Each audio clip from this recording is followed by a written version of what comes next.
Similar to the conversation we were just having about the Lakers, the Sixers know what the future is, and that is around Tyrese Maxey. Could Paul George be beneficial? Yeah. The Knicks just played them last week when they had all three, Embiid, George, and Maxey. They did manage to get the win, but you can see sort of what the vision was if all three of those guys are healthy and available. But I'm with Wendy. To have him back late in the season, healthy, I don't know the details of the suspension. I assume he still can be around. I don't know for sure, but if he's still a part of team activities and, leaning his veteran expertise, that's a positive, especially for a guy like VJ Edgecombe, right? Like, their games are not similar, their size is different, but he is a rookie who's been fast-tracked in terms of being able to be a productive member of the Sixers early in this one. This is sad. There's a lot of questions I have around it because mental health is something that we take very seriously.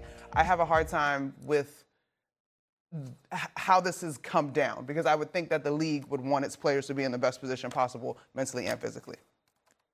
Well, listen, I mean, Paul George, obviously, when healthy, was a terrific player. And he's one of the best people, I think, that you can cover in professional sports. He's class personified. So when you hear something like this, you feel bad because he accepted accountability for it. Obviously, he's got some issues going on with his mental health, and he was taking some medication, and evidently he was mistakenly doing so.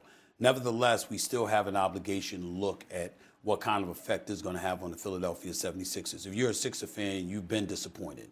He didn't play too many games last year. Now he's going to miss games, an inordinate amount of games already. This is after having left knee surgery in offseason and missing games at the start of this season. They're 16-11 when he plays with them this season. They're 11-10 without him, okay? But this is the same guy you signed to a 4-year, $211 million contract. You expected more.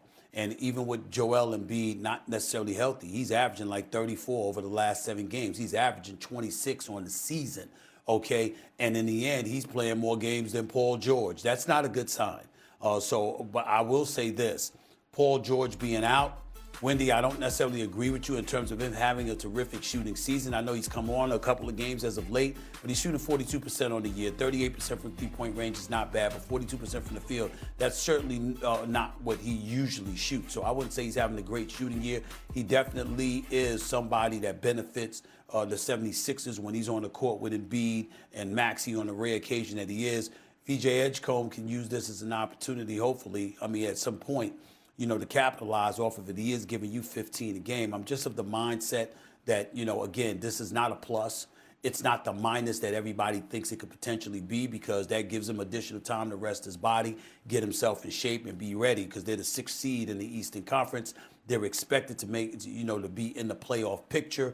And if Paul George misses these 25 games, obviously so, once he comes back, he certainly will have his body rested. Right. He should be even healthier than when he departed, and who knows what that can translate into. But as of right now, this is not news that you want to hear if you're the Philadelphia 76ers, not with the money you doled out for him. I can tell you that much. One thing I will say, you certainly aren't wanting a $50 million 3-and-D player, but a 40% three-point shooter who defends like him is important for a team.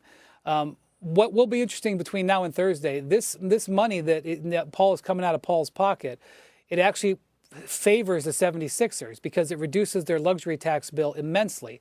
The last couple of years, when Joel Embiid has been injured, the Sixers have made moves at the deadline to get under the luxury tax, which they actually could do again here because they're now so close to it. But now that they've gotten this a little bit of extra space, will they make a move to add to this roster? And then there's another potential offshoot that could happen out of this that they can try to spin it into a positive. We'll see.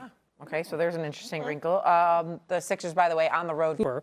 Because the rest of their point guard situation is not good, okay? But as far as I'm concerned, Cooper can continue to play good, and the Mavs can lose every game the rest of the season. I would tell Kyrie Irving, work on that knee, work on strengthening it. We will see you in the fall, sir, and you will be our point guard, and you can work along with Cooper, and we will draft the best, highest pick we can get. I'm not worried at all. I'm not stressed at all about Dallas and their point guard situation. I'm with you, Wendy. This is much ado about nothing. One, I think Jason Kidd has a decent relationship with the media in Dallas, the times that I've been there, at least to cover him. Yes. He absolutely is a Hall of Fame point guard. He knows some stuff that the rest of us don't know. That's a fact. But I will say this, and the other piece of that sound, like toward the end of it, he says something to the effect of, y'all are going to criticize me no matter what I do, something to that effect. So I just think this was one of those moments where it's like, yo, You have your opinion. I am working with the kid daily. I'm only a Hall of Fame point guard. I've only been a 10-time All-Star and played 19 years in the league, right? I've only won 2 Olympic gold medals. So I think he said it straight to camera. We got some colorful language in there, but I really think this is much about nothing. I mean, locker rooms have heated exchanges all the time. So do media spaces. Well, let me, time out. Hold on. We can't say it's all about nothing, Monica and Wendy, and here's why. Because we don't know how this is affecting ownership. Who would have ever thought that Luka Doncic would have been traded? 25-year-old, global iconic figure, traded for an NBA All-Star and champion, no doubt, but somebody who was relatively injury-prone and was 6 years older. Who would have thought that they would have done that deal with just by talking with just one team and getting just one draft pick and another player in return for the greatness of a Luka Doncic?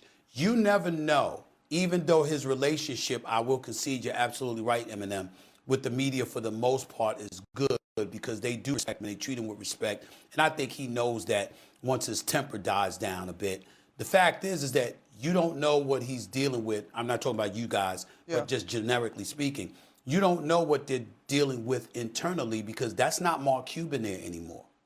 That's somebody else with a different agenda, and you don't know what decisions they're going to make and why. So just if you can get rid of Luka Doncic like a thief in the night, who's to say that Jason Kidd feels safe?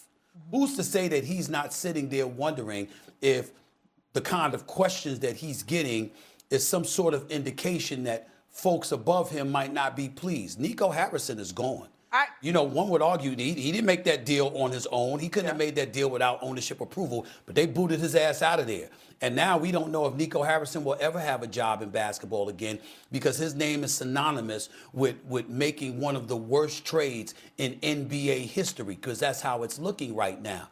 All of these things have happened, and Jason Kidd has been there. So we don't know that Jason Kidd is feeling safe, and he is not talking like a man who believes that he may be next. Okay, I hear you on that, but if ever there was a time where the relationship between the people in-house and the decision makers moving forward around Cooper Flag, if ever there was a time, there should be the most open and honest lines of communication on how you can make sure that this guy is next up. It seems like it would be now. So, quick question, Eminem. Should they have traded Luka Doncic? No. All right, but they did, right? Which is another. And if Luka Doncic ain't safe, how is anybody in Dallas safe? I feel you. But considering how much egg is on their face, I would argue with Flag, you need to know: do you have the connection to take this kid to the next level or not? I would think, but you're right. Anything can happen in a whole new world. I suppose. I mean, Wendy just told us. I think the one thing that's safe to say about Dallas ownership is we don't need to be saying what they need to know because clearly they've shown us they don't know a lot. Jeez. That's fair. I mean, Wendy did tell us last week. 1 year on, Dallas got no problems. They got Cooper Flag. Yeah. Don't even worry about it. It's all going to be okay. However, the Mavericks have lost 4 straight by combined 25 points. Doesn't matter.